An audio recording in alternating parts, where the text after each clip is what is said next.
Houston, Texas, home to more than 2.3 million people, the fourth largest city in the United States. This complex, modern metropolis employs more than 4,000 firefighters at 93 stations who respond to more than 300,000 incidents each year.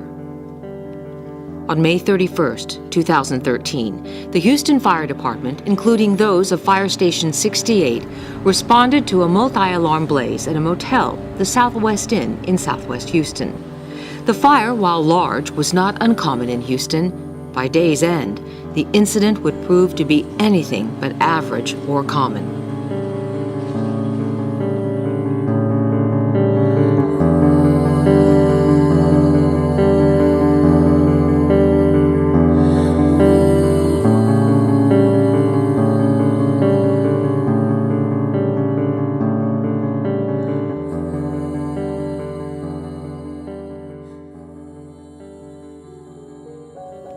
Ann Sullivan grew up in Sugar Land, Texas, where she attended schools in the Fort Bend Independent School District.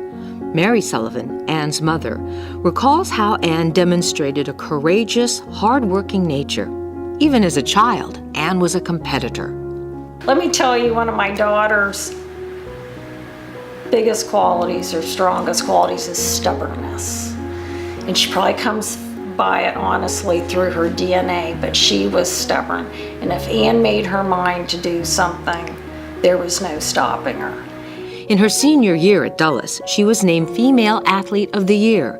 At 17 years old, she decided to become a firefighter. Chief Chris Hill, commander of the Houston Fire Academy during Ann's cadet training, knew Ann well during her time as a cadet. She was a terrific kid and motivated others.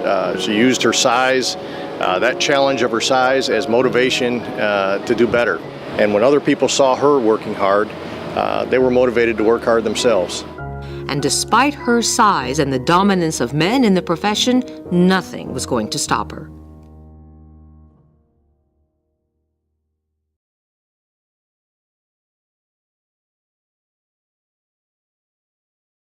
Well, this last day of May becomes the deadliest day in the history of the Houston Fire Department. 4 Houston firefighters killed, 6 others injured, battling this massive fire inside a Southwest Houston hotel. We had been listening to the radio. We knew that the Southwest Inn had collapsed, and there was a lot of confusion. And they called me here at the Academy to find out if I could figure out who was on Engine 68 that day.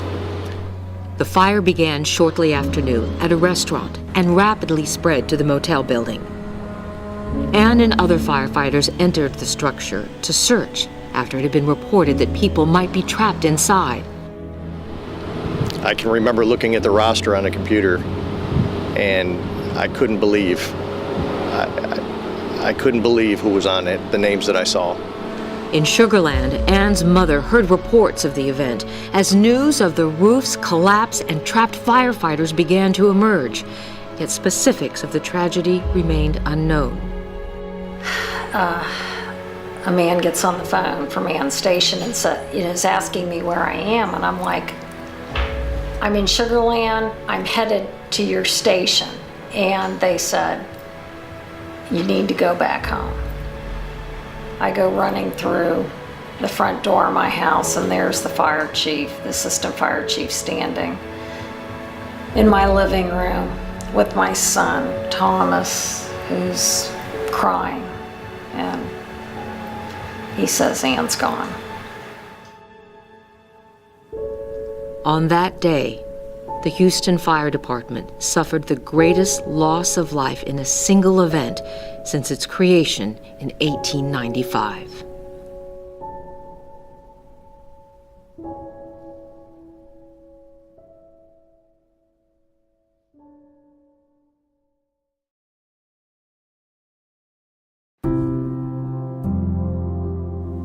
Sugar Land and the Fort Bend Independent School District are experiencing rapid population growth.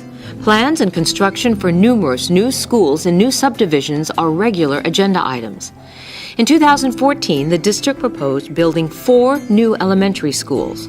One of them, Elementary School 47, would be built in the growing Riverstone subdivision. Superintendent Dr. Charles Dupree shared what the school means to the district and why Ann Sullivan was chosen for the honor.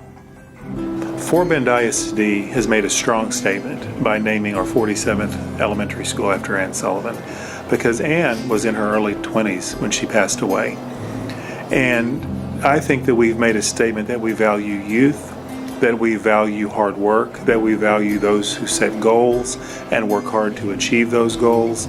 And frankly, with her having been a firefighter, she gave her life for others in fighting that fire the day she died. And that's a powerful statement for the students who attend Ann Sullivan Elementary and for everyone in this community to observe as they reflect on her and her life.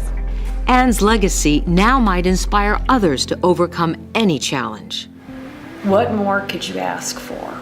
But to see these little kids that are just so interested and fascinated in her life and what she did. Perhaps Ann McCormick Sullivan Elementary School's best lessons will be those that remind everyone of a determined student, a determined girl, and a determined spirit who fought to overcome any odds and obstacles. The spirit of Ann McCormick Sullivan is in those halls somewhere, and perhaps one day will live on in the hearts of those who have entered them.